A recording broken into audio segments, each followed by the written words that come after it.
خوش آمدید۔ آج ہم ایک بہت اہم کتاب سید ابو حسن علی ندوی کی دولت اور معاشرہ پر بات کرنے والے ہیں۔ یہ کتاب اسلام میں دولت، خیرات، ہمدردی، ان سب تصورات کو دیکھتی ہے اور ان کا اثر کیا رہا معاشرے پر، خاص طور پر شروع کے دور میں۔ تو آج اسی کتاب سے کچھ خاص باتیں آپ کے سامنے رکھیں گے، ان پر گہری گفتگو کریں گے۔ شروع کرنے سے پہلے ہمارا وہ ضروری اعلان، دستبرداری۔ دستبرداری بکس، ان میں ہم کتاب کے مواد کے کسی بھی حصے میں اضافہ، حذف یا تبدیلی نہیں کرتے۔ ہم صرف وہی جائزہ لیتے اور اس پر بات کرتے ہیں جو لکھا گیا ہے۔ کوئی بھی کوتاہی ہماری طرف سے، اور ہم دعا کرتے ہیں کہ اللہ ہماری غلطیوں کو معاف فرمائے۔ ٹھیک ہے، تو آج ہم کن چیزوں پر بات کریں گے؟ پہلے تو زکوٰۃ کی حیثیت، پھر یہ کہ کیا مالی ذمہ داری صرف زکوٰۃ تک ہے، پھر نبی کریم صلی اللہ علیہ وسلم کا اپنا طرز عمل، صحابہ کرام رضی اللہ تعالیٰ کیسے جیے، یہ روایت آگے کیسے چلی، اور آخر میں ایک بہت دلچسپ موازنہ ہے، حقیقی ہمدردی اور آج کل کی جو جبری مساوات کی بات ہوتی ہے اس میں کیا فرق ہے۔ تو آئیے شروع کرتے ہیں۔ جی بالکل، کتاب کا آغاز ہی زکوٰۃ کی اہمیت سے ہوتا ہے۔ مصنف یہ واضح کرتے ہیں کہ اسلام میں زکوٰۃ کوئی آپشنل چیز نہیں ہے، یہ آپ کہہ لیں کہ ہمدردی اور مالی ذمہ داری کی کم سے کم بالکل بنیادی حد ہے۔ ہر صاحب نصاب مسلمان پر یہ فرض ہے، اس سے کم نہیں چلے گا، اور اللہ کے ہاں اس میں کوتاہی قابل قبول نہیں۔ اور یہ صرف کوئی روحانی معاملہ نہیں ہے، ہے نا؟ اس کی معاشرتی اور ریاستی حیثیت بھی تو بہت مضبوط ہے۔ جیسے حضرت ابو بکر صدیق رضی اللہ عنہ انہوں نے تو ہتھیار اٹھا لیے تھے ان لوگوں کے خلاف جو زکوٰۃ نہیں دے رہے تھے۔ بالکل، یہ بہت بڑی بات تھی، اور تمام صحابہ نے ان کی تائید کی۔ اس سے پتہ چلتا ہے کہ یہ اسلامی نظام کا ایک ستون ہے۔ یہ صرف کوئی ٹیکس نہیں ہے، یہ ایمان کا عملی ثبوت ہے۔ قرآن میں بھی سورۃ التوبہ میں آیت 11 ہے، وہ اسی تعلق کو واضح کرتی ہے۔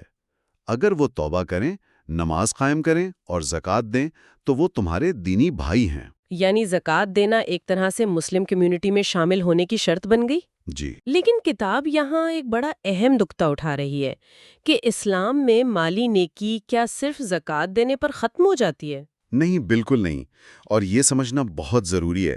نبی کریم صلی اللہ علیہ وآلہ وسلم نے خود یہ بات بالکل صاف فرمائی۔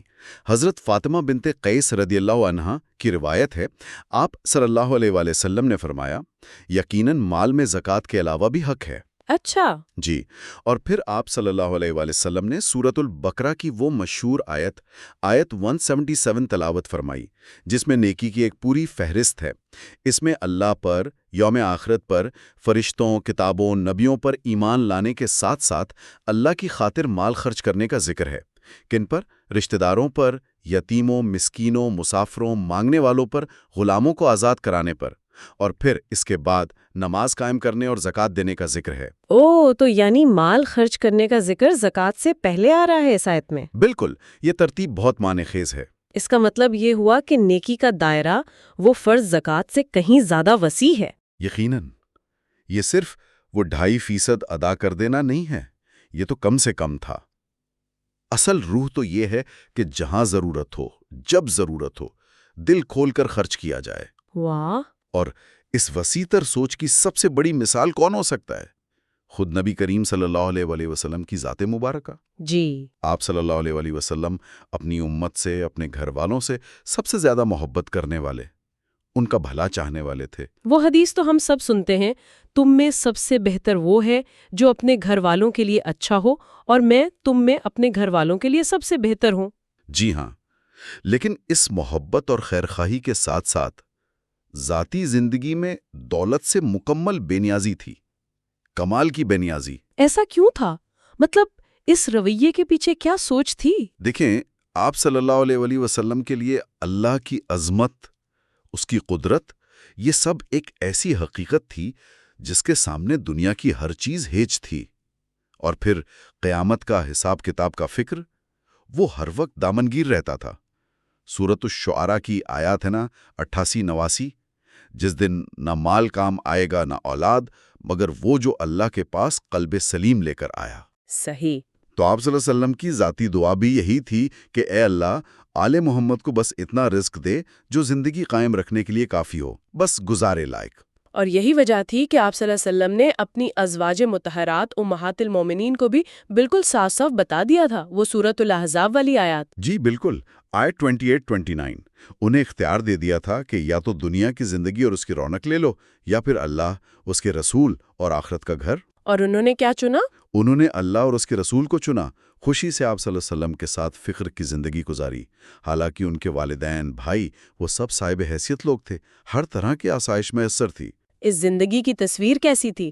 حضرت عائشہ رضی اللہ عنہا نے کچھ بتایا اس بارے میں؟ جی، حضرت عائشہ صدیقہ رضی اللہ عنہا خود فرماتی ہیں کہ ہمارے گھر مہینوں چولہا نہیں جلتا تھا۔ مہینوں؟ جی، گزارا صرف کھجوروں اور پانی پر ہوتا تھا، اور فرماتی ہیں کہ آل محمد نے کبھی 2 وقت بھی جو کی روٹی پیٹ بھر کر نہیں کھائی، یہاں تک کہ آپ صلی اللہ علیہ وسلم دنیا سے تشریف لے گئے۔ اللہ اکبر۔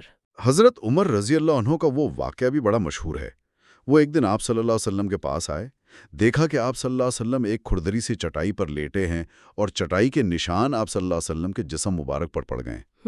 کمرے میں دیکھا تو بس تھوڑا سا جو پڑا ہے، ایک کونے میں جانور کی کھال ہے، ایک مشکیزہ لٹک رہا ہے، بس یہ کل سامان تھا۔ حضرت عمر یہ دیکھ کر رو پڑے۔ آپ صلی اللہ علیہ وسلم نے پوچھا، عمر کیوں روتے ہو؟ انہوں نے کیا جواب دیا؟ عرض کیا، یا رسول اللہ، کیسر و کسرا، روم اور ایران کے بادشاہ، وہ تو باغوں اور نہروں میں عیش کر رہے ہیں، اور آپ اللہ کے رسول ہو کر اس حال میں۔ آپ صلی اللہ علیہ وسلم نے کیا فرمایا؟ آپ صلی اللہ علیہ وسلم نے فرمایا، اے ابن خطاب، کیا تم شک میں ہو؟ یہ وہ لوگ ہیں جنہیں ان کی اچھی چیزیں، ان کی راحتیں اسی دنیا میں جلدی سے دی گئی ہیں۔ یعنی اصل زندگی تو آخرت کی ہے، دنیا تو بس گزرگاہ ہے۔ بالکل، دنیا پر آخرت کو ترجیح دینا، یہی اصل نقطہ ہے۔ اور ایک اور بات جو کتاب میں نمایاں کی گئی ہے، وہ آپ صلی اللہ علیہ وسلم کا مال کو فوراً تقسیم کر دینے کا انداز تھا۔ جی ہاں، یہ بھی آپ صلی اللہ علیہ وسلم کی سیرت کا ایک خاص پہلو ہے۔ کوئی بھی مال، چاہے ذاتی ہو یا بیت المال کا، اگر وہ ضرورت سے زائد ہے تو آپ صلی اللہ علیہ وسلم اسے ایک لمحے کے لیے بھی اپنے پاس نہیں رکھتے تھے۔ بالکل فوراً تقسیم۔ جی، جب تک وہ حقداروں تک پہنچ نہ جائے، آپ صلی اللہ علیہ وسلم کو چین نہیں آتا تھا۔ آخری بیماری کا بھی واقعہ ہے نا، 6 یا 7 دینار گھر میں رکھے تھے۔ آپ صلی اللہ علیہ وسلم نے فرمایا، انہیں تقسیم کر دو۔ پھر بے ہوشی طاری ہو گئی، ہوش آیا تو پھر پوچھا، ان دیناروں کا کیا ہوا؟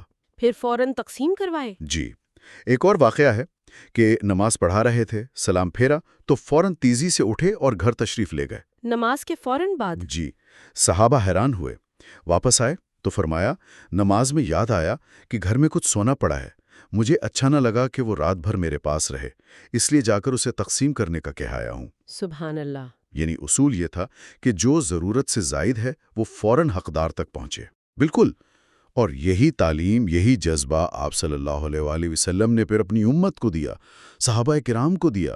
آپ صلی اللہ علیہ وسلم نے سخاوت اور ایثار پر اتنا زور دیا، اتنی تاکید فرمائی کہ بعض حدیث پڑھ کر انسان سوچ میں پڑ جاتا ہے کہ کیا واقعی اس کا اپنی ضرورت سے زیادہ مال پر کوئی حق ہے بھی یا نہیں؟ کون سی احادیث؟ کچھ مثالیں دیں گے؟ جی، جیسے فرمایا، جس کے پاس ضرورت سے زیادہ سواری ہو وہ اسے دے دے جس کے پاس سواری نہیں، جس کے پاس ضرورت سے زیادہ کھانا ہو وہ اسے دے دے جس کے پاس کھانا نہیں۔ اچھا۔ راوی کہتے ہیں کہ آپ صلی اللہ علیہ وسلم نے اسی طرح مال کی کئی قسمیں گنوائیں، یہاں تک کہ ہمیں خیال ہونے لگا کہ ہم میں سے کسی کا بھی ضرورت سے زائد مال پر کوئی حق ہی نہیں ہے۔ یعنی شیئرنگ، دوسروں کا خیال رکھنا۔ جی، اور وہ مشہور حدیث، وہ شخص مومن نہیں جو خود تو پیٹ بھر کر سوئے اور اس کا پڑوسی بھوکا رہ جائے۔ اس میں ایک نقطہ اور بھی تھا کہ چاہے اسے علم نہ بھی ہو۔ آج نہیں ہے، مطلب یہ ہے کہ یہ ہماری ذمہ داری ہے کہ ہم خبر رکھیں۔ یعنی لا علمی کوئی عذر نہیں ہے، ہمیں خود پتہ کرنا ہے کہ آس پاس کوئی ضرورت مند تو نہیں۔ بالکل، یہ فعال ہمدردی ہے، ایکٹیو کمپیشن۔ یہ ہمیں اگلے نقطے پر لاتا ہے کہ اسلام میں ہمدردی کا اصل جوہر کیا ہے۔ What is the essence of compassion? دیکھیں، اسلام نے انسان کو جو مقام دیا ہے نا، وہ بہت اونچا ہے، اور پھر بندوں کے حقوق یعنی حقوق العباد، ان کی ادائیگی کو دین کا لازمی حصہ بنا دیا ہے۔ جو بندوں کے حقوق میں کوتاہی کرتا ہے وہ ایک طرح سے اللہ کی راہ سے بھٹک گیا۔ وہ حدیث قدسی تو اس کی سب سے بڑی مثال ہے نا؟ کون سی والی؟ جس میں اللہ تعالیٰ قیامت کے دن بندے سے پوچھے گا، میں بیمار تھا، تو نے میری عیادت نہیں کی۔ اوہ جی جی بالکل۔ بندہ کہے گا، یا اللہ تو رب العالمین ہے، میں تیری عیادت کیسے کرتا؟ تو اللہ تعالیٰ فرمائے گا، ہے کیا تجھے معلوم نہیں تھا کہ میرا فلاں بندہ بیمار تھا؟ تو نے اس کی عیادت نہیں کی، اگر تو اس کی عیادت کو جاتا تو مجھے اس کے پاس پاتا۔ اور اسی طرح بھوکے کو کھانا کھلانے اور پیاسے کو پانی پلانے کا ذکر ہے۔ جی، اس حدیث میں جو گہرائی ہے نا کہ دوسرے انسان کی تکلیف کو محسوس کرنا، اس کی مدد کرنا، یہ گویا اللہ کی قربت پانے کا راستہ ہے۔ یہ صرف کوئی سوشل ورک نہیں ہے، یہ عین عبادت ہے۔ اور اس سب کا خلاصہ وہ بنیادی اصول۔ تم میں سے کوئی شخص اس وقت تک کامل مومن نہیں ہو سکتا جب تک وہ اپنے بھائی کے لیے وہی پسند نہ کرے جو وہ اپنے لیے پسند کرتا ہے۔ بس یہی ہے۔ اچھا، یہ تو ہو گئی تعلیمات۔ اب یہ دیکھتے ہیں کہ صحابہ اکرام رضی اللہ تعالی عنہم نے ان پر عمل کیسے کیا۔ کیا ان کی زندگیاں واقعی ایسی تھیں؟ جی، کتاب میں اس پر پورا ایک حصہ ہے اور مثالیں ایسی ہیں کہ واقعی حیرت ہوتی ہے۔ صحابہ اکرام تو نبی کریم صلی اللہ علیہ وسلم کی تعلیمات کی چلتی پھرتی تصویر تھے۔ ان کے لیے یہ صرف سننے کی باتیں نہیں تھیں، یہ ان کی زندگی تھی۔ جیسے حضرت ابوبکر صدیق کا وہ واقعہ حلوے والا۔ ہاں، وہ بھی کمال ہے۔ خلیفہ وقت ہیں، اپنے وظیفے سے روز تھوڑا تھوڑا بچا کر کچھ رقم جمع کی، اس سے حلوہ منگوایا۔ بیوی نے پوچھا یہ کہاں سے آئے؟ بتایا کہ وظیفے سے بچائے تھے۔ تو انہوں نے کیا کیا؟ فوراً وہ رقم بیت المال میں واپس بھجوائی اور حکم دیا کہ میرا وظیفہ اتنا کم کر دو، کیونکہ معلوم ہوا کہ اتنی رقم میری ضرورت سے زیادہ ہے۔ اللہ اکبر، یہ ہے احساس ذمہ داری۔ بالکل۔ یا پھر حضرت عمر فاروق کو دیکھیں، جب وہ خلیفہ تھے، شام کے سفر پر گئے۔ ہاں، وہ جابیہ کا مشہور سفر۔ جی، کیسے گئے؟ ایک اونٹ پر سوار ہیں، سر پر نہ ٹوپی نہ پگڑی، ایک معمولی سا کشن ہے، وہی تکیہ، وہی بستر، کپڑے بھی بالکل عام۔ اتنی بڑی سلطنت کے حکمران اور یہ سادگی۔ یہی تو بات ہے، عوام سے قربت، سادگی، ذمہ داری کا احساس۔ حضرت عثمان غنی جو بہت امیر تھے، ان کا کیا معمول تھا؟ وہ تو مشہور ہے کہ وہ لوگوں کو بڑے اچھے اچھے کھانے کھلاتے تھے۔ جی، مہمان نوازی خوب کرتے تھے، لیکن خود کیا کھاتے تھے؟ روٹی اور سرکہ یا روٹی اور زیتون کا تیل، بالکل سادہ۔ اور حضرت علی المرتضیٰ رضی اللہ تعالیٰ عنہ، ان کی زندگی کیسی تھی؟ ان کی بھی ویسی ہی زاہدانہ زندگی تھی۔ زرار بن زمرہ نے ان کا جو نقشہ کھینچا ہے معاویہ کے سامنے، وہ پڑھنے سے تعلق رکھتا ہے۔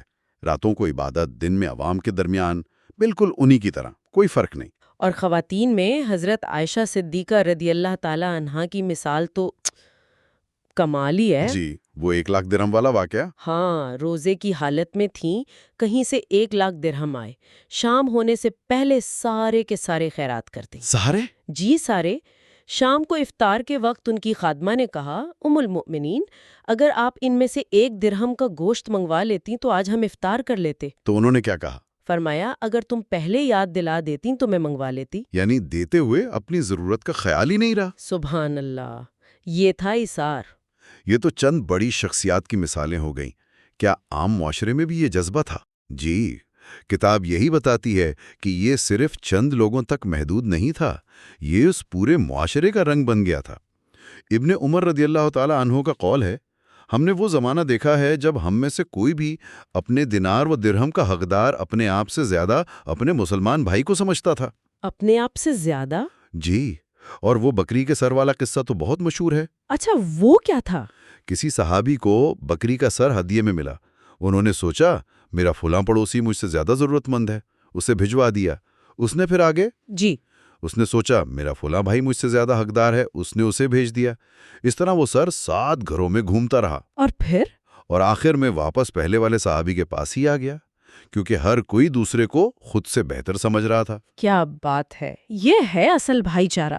حضرت حسن بصری رحمۃ اللہ علیہ فرماتے ہیں کہ لوگ صبح اٹھ کر اعلان کرتے تھے، اے گھر والوں، اپنے یتیموں کا خیال رکھو، اپنے مسکینوں کا خیال رکھو، اپنے پڑوسیوں کا خیال رکھو۔ یہ روز کا معمول تھا۔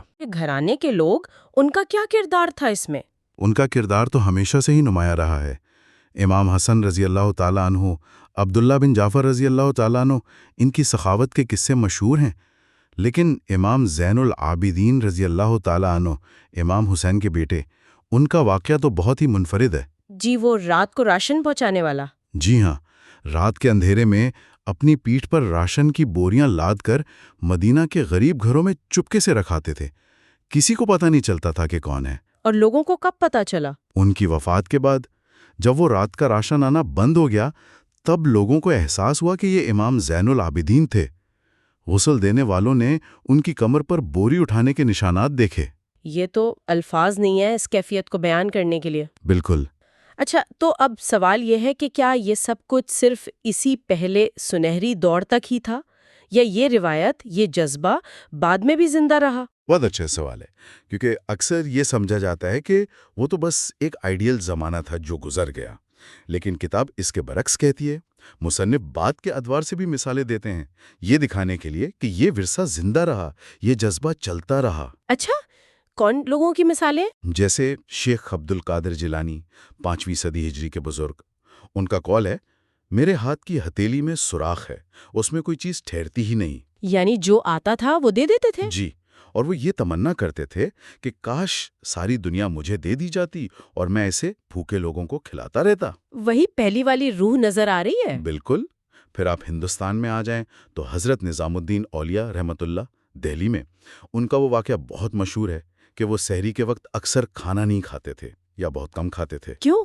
فرماتے تھے کہ مجھے خیال آتا ہے کہ شہر کی مسجدوں میں، گلیوں میں نہ جانے کتنے غریب لوگ بھوکے سو رہے ہوں گے، تو یہ لقمہ میرے حلق سے کیسے اترے۔ اللہ! اور جب ان کی وفات کا وقت قریب آیا تو حکم دیا کہ خانقاہ میں جو کچھ بھی ہے، سارا سامان، غلہ، برتن، سب غریبوں میں بانٹ دو، گھر میں جھاڑو پھیر دو۔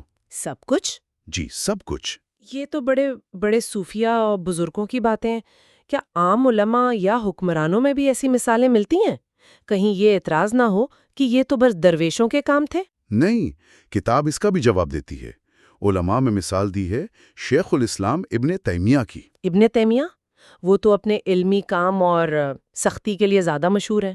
جی، علمی طور پر وہ بہت مضبوط موقف رکھتے تھے، لیکن ذاتی زندگی میں ان کے شاگرد بتاتے ہیں کہ وہ بے انتہا سخی تھے، جو کچھ ہوتا دے دیتے، کبھی کبھی اپنے پہنے ہوئے کپڑے تک اتار کر کسی ضرورت مند کو دے دیتے۔ اچھا، یہ بات تو کم لوگ جانتے ہوں گے۔ جی، اور پھر حکمرانوں میں جو مثال دی ہے وہ تو سب سے زیادہ حیران کن ہے، سلطان صلاح الدین ایوبی کی۔ صلاح الدین ایوبی، فاتح بیت المقدس؟ جی ہاں، اتنی بڑی سلطنت کا حکمران جس نے صلیبیوں کو شکست دی، لیکن جب ان کی وفات ہوئی کچھ نہیں چھوڑا تھا۔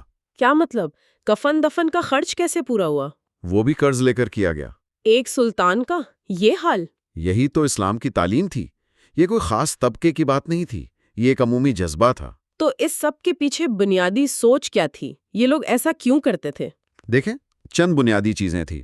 ایک تو اللہ پر کامل توکل، نیا دن، نیا رزق کا یقین، کل کے لیے جمع کرنے کی فکر نہیں تھی۔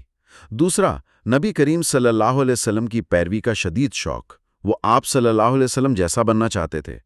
تیسرا، انسانیت سے محبت اور ہمدردی کا جذبہ۔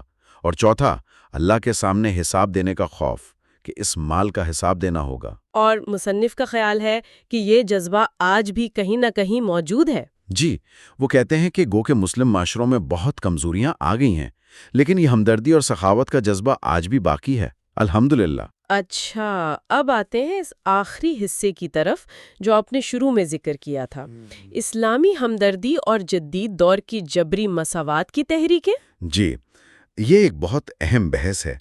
کتاب یہ کہتی ہے کہ اسلام جس رفاقت، جس قلبی ہمدردی اور مہربانی کی بات کرتا ہے، وہ ان جدید تحریکوں سے بہت مختلف ہے جو صرف منظم طریقے سے قانون کے زور پر مساوات قائم کرنا چاہتی ہیں۔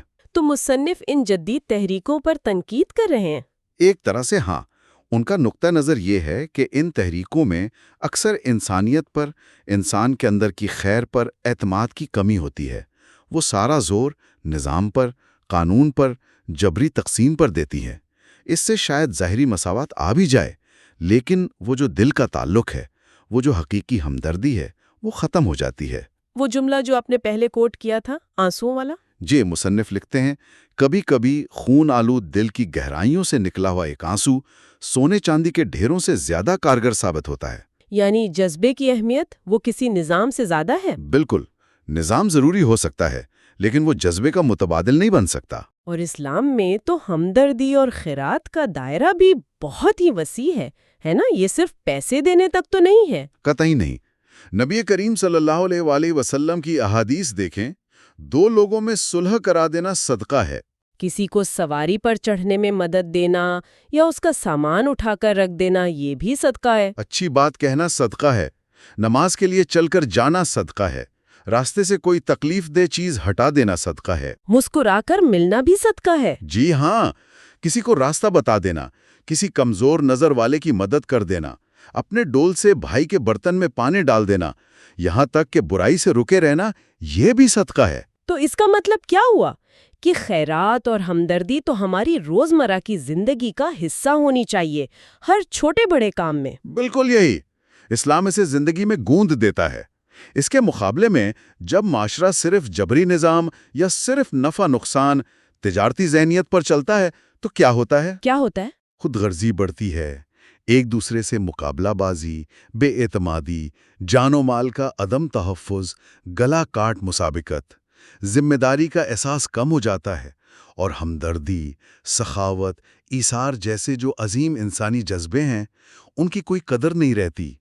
وہ ایک مشینی معاشرہ بن جاتا ہے۔ تو پھر وہ مثالی اسلامی معاشرہ جو اس ہمدردی پر قائم ہو، اس کی کیا خصوصیات ہوں گی؟ کتاب کے مطابق وہ ایک ایسا معاشرہ ہوگا جہاں امن ہو، سکون ہو، اطمینان ہو، لوگ ایک دوسرے پر بھروسہ کرتے ہوں، ایک دوسرے سے محبت کرتے ہوں، ایک دوسرے کا بھلا چاہنے والے، خیر خواہ۔ جی، ایک دوسرے کے حقوق خوشدلی سے ادا کرتے ہوں، اور صرف زندہ لوگوں کے ہی نہیں، جو پہلے گزر گئے ان کے لیے بھی دعا کرتے ہوں، جیسے سورۃ الحشر کی آیت 10 میں ہے۔ اور ہر شخص دوسرے کے لیے آئینے کی طرح ہو، یعنی اس میں کوئی عیب دیکھے تو اسے دور کرنے کی کوشش کرے، نہ کہ اس کی تشہیر کرے، جیسے سورۃ النور آیت 12 کا اشارہ ہے۔ نبی کریم صلی اللہ علیہ وآلہ وسلم کی وہ حدیثیں یاد کریں۔ مسلمانوں کی مثال ایک جسم کی طرح ہے، اگر ایک حصے کو تکلیف ہوتی ہے تو سارا جسم بخار اور بے خوابی میں مبتلا ہو جاتا ہے۔ اور وہ جو فرمایا کہ مسلمان کا بھائی ہے، نہ اس پر ظلم کرتا ہے، نہ اسے بے یارو مددگار چھوڑتا ہے، نہ اس سے جھوٹ بولتا ہے، نہ اس سے بغض رکھتا ہے۔ تقویٰ یہاں ہے، دل کی طرف اشارہ کر کے۔ کسی آدمی کے برا ہونے کے لیے یہی کافی ہے کہ وہ اپنے مسلمان بھائی کو حقیر سمجھے۔ ہر مسلمان کی جان، مال اور عزت دوسرے مسلمان پر حرام ہے۔ یہ ہے وہ مثالی معاشرہ۔ جی، اور اس کے مقابلے میں کتاب ان معاشروں کا حال بھی بتاتی ہے جہاں نفرت، لڑائی اور فساد ہوتا ہے، جہاں ایک گروہ دوسرے پر لعنت بھیجتا ہے، جیسے سورۃ الاعراف آیت 38 میں ذکر ہے، جہاں نئے آنے والے پچھلوں کو برا بھلا کہتے ہیں، جہاں زمین میں فساد اور کھیتی اور نسل کی بربادی کی جاتی ہے، سورۃ البقرہ آیت 205۔ اور پھر آخر میں قرآن کا وہ سوال۔ جی، سورہ بقرہ آیت 61۔ کیا تم ایک بہتر چیز کو ایک کمتر چیز سے بدلنا چاہتے ہو؟ یعنی کیا تم محبت، ہمدردی، ایثار والے معاشرے کو چھوڑ کر نفرت، خود غرضی اور فساد والا معاشرہ لینا چاہتے ہو؟ یہ تو بہت گہرا سوال ہے اپنے آپ سے پوچھنے والا۔ اچھا، تو آج کے ساری گفتگو کو اگر سمیٹیں تو ہم نے بات شروع کی زکوٰۃ سے کہ وہ بنیاد ہے، پھر دیکھا کہ اسلام کی نظر میں مالی ذمہ داری اس سے کہیں آگے جاتی ہے، اصل روح ایثار اور ہمدردی ہے۔ نبی کریم صلی اللہ علیہ وسلم کی اپنی زندگی، صحابہ کرام رضی اللہ تعالیٰ عنہم کی زندگیاں، یہ سب اس کی عملی مثالیں ہیں۔ جی، اور یہ وراثت صرف پہلے دور تک نہیں رہی بلکہ بعد میں بھی شیخ جیلانی رحمۃ اللہ علیہ، نظام الدین اولیاء رحمۃ اللہ علیہ، ابن تیمیہ رحمۃ اللہ علیہ، صلاح الدین ایوبی رحمۃ اللہ علیہ جیسی شخصیات نے اسے زندہ رکھا۔ اور آخر میں ہم نے یہ اہم فرق دیکھا کہ اسلام کی بتائی ہوئی حقیقی رفاقت اور ہمدردی اور آج کل کی جبری مساوات کی سوچ میں کیا بنیادی فرق ہے۔ بالکل، اور شاید آج کے دور کے لیے سب سے اہم سبق یہی ہے۔ تو جاتے جاتے سننے والوں کے لیے وہ سوال جو آپ نے سوچا تھا؟ جی، سوال یہ ہے کہ ان تمام تعلیمات کی روشنی میں آج ہم اپنے معاشروں میں صرف رسمی طور پر پیسے دینے سے آگے بڑھ کر حقیقی ہمدردی، باہمی اعتماد اور اجتماعی ذمہ داری کے اس جذبے کو کیسے دوبارہ زندہ کر سکتے ہیں، کیسے مضبوط کر سکتے ہیں؟ بہت اہم سوال ہے، اس پر سوچنے کی ضرورت ہے۔ امید ہے آج کی یہ گفتگو آپ کو پسند آئی ہوگی اور کچھ سوچنے کے نئے پہلو ملے ہوں گے۔ اللہ حافظ۔ جانے سے پہلے یاد دہانی کہ اس گفتگو کو لائک کریں، ہمارے چینل کو سبسکرائب کریں اور اسے اپنے پیاروں کے ساتھ ضرور شیئر کریں۔ آپ کی حوصلہ افزائی اور مدد سے ہی ہم اس طرح کا تعلیمی مواد آپ تک لاتے رہیں گے۔